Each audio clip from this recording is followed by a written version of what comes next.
गुरुवार 19 सिवान जून 4। आत्मिक प्रतिरक्षा। तीसरा यूहन्ना अध्याय 1 वचन 2। हे प्रिय, मेरी यह प्रार्थना है कि जैसे तू आत्मिक उन्नति कर रहा है वैसे ही तू सब बातों में उन्नति करे और भला चंगा रहे। आपको परमेश्वर की तरह चलने, सोचने, बोलने और कार्य करने के लिए बनाया गया है।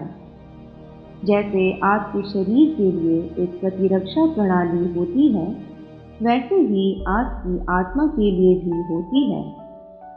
आपके पोषण सेवन के आधार पर आपकी आत्मा समृद्ध हो सकती है या आपकी आत्मा में कुपोषण हो सकता है। आज का शास्त्र हमें बताता है कि परमेश्वर को आपके आत्मिक और प्राकृतिक परिणाम के विषय में चिंता है। प्रतिरक्षा प्रणाली को भोजन की आवश्यकता होती है। परमेश्वर का वचन आपकी आत्मा के लिए भोजन है। आप जितना अधिक वचन पढ़ेंगे, आपकी आत्मा उतनी ही अधिक बढ़ेगी। हो सकता है कि आप इसे देख न पाएं, लेकिन जब आप अपनी आत्मा को खिलाते हैं तो विकास तुरंत होता है। जब आप आत्मिक रूप से समृद्ध होते हैं तो उसका कोई दुष्प्रभाव नहीं होता। परमेश्वर की महिमा हो। आप परमेश्वर के वचन पर निरंतर दावत करके आत्मिक प्रतिरक्षा प्राप्त करते हैं। आप स्वयं को उन्नति करते हुए और स्वस्थ होते हुए देखेंगे, क्योंकि वचन ने आपको उस स्थान पर पहुंचा दिया है। आप स्वयं को वचन से भरने में कभी असफल नहीं होंगे। आप एक ऐसे पात्र हैं जिसका उपयोग परमेश्वर पृथ्वी पर अपने राज्य का विस्तार करने के लिए कर रहे हैं। बीमारी आपका हिस्सा नहीं है। घटी आपका हिस्सा नहीं है। पराजय आपका हिस्सा नहीं है। आप केवल अपनी स्थिति बदलने की आशा करके वह सब अनुभव नहीं करेंगे जो परमेश्वर के पास आपके लिए है। आपको यह जानना चाहिए कि परमेश्वर जो कुछ भी कहते हैं कि आप कर सकते हैं, वह किया जा सकता है। इसमें कोई संदेह नहीं है।